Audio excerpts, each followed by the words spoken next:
What is the Essential Defense Services Bill and what is its objective? Essential Defense Service Bill is aimed at preventing the staff of the government owned ordnance factories from going on a strike. Is it needed and who does it impact? Amid the din in Parliament on Thursday over allegations of snooping by the government using the Pegasus spyware and the three farm bills, Minister of State for Defence Ajay Bhatt introduced the Essential Defence Service Bill in the Lok Sabha on Thursday. What is the bill and what is its objective? Essentially, the Essential Defense Services Bill is aimed at preventing the staff of the government owned ordnance factories from going on a strike. Around 70,000 people work with 41 ordnance factories around the country. The bill introduced on Thursday mentioned that it is meant to provide for the maintenance of essential defense services so as to secure the security of the nation and the life and property of public at large, and for matters connected with therewith or incidental thereto. But in its objective, the government had stated Indian Ordnance Factories is the oldest and largest industrial setup which functions under the Department of Defense Production of the Ministry of Defense. The ordnance factories form an integrated base for indigenous production of defense hardware and equipment with the primary objective of self-reliance in equipping the armed forces with state-of-the-art battlefield equipment.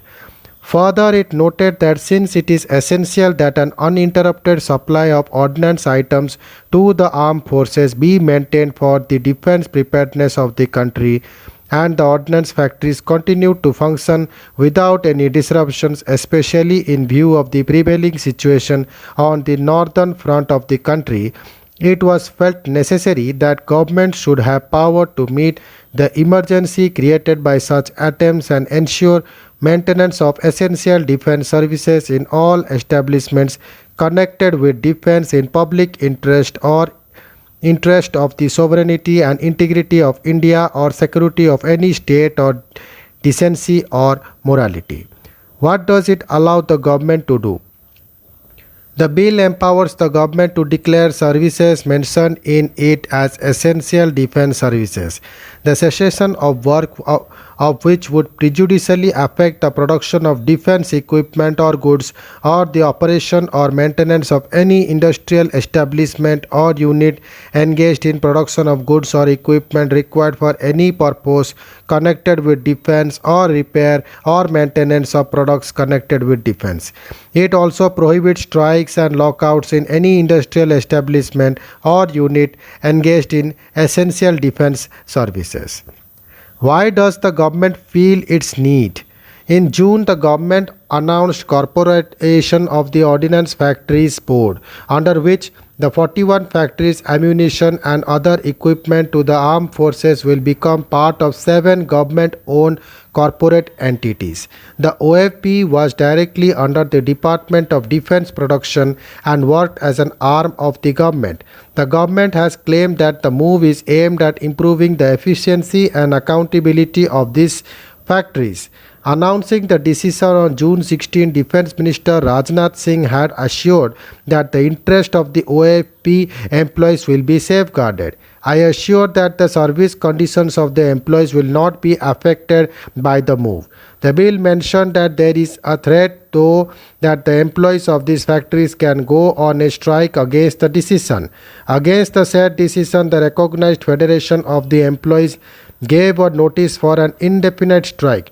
The conciliation proceedings initiated by the government at the level of Chief Labour Commissioner failed in the meeting held on June 15. In spite of the government's assurance to take care of the conditions of service of the employees of the Ordnance Factory Board, the government mentioned in the bill's objective, the recognized federations of the employees have reiterated their intention to go on indefinite strike from July 26. For the same purpose, the government has promulgated the Essential Defense Service Ordinance on June 30. The bill will replace that.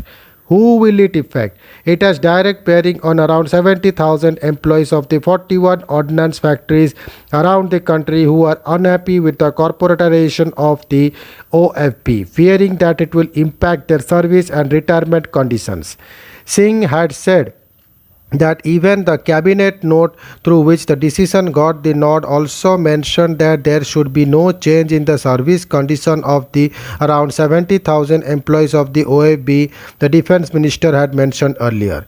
The employee unions and associations had threatened to go on strike last year as well, when the government had declared that it will start the process towards OAB corporatization.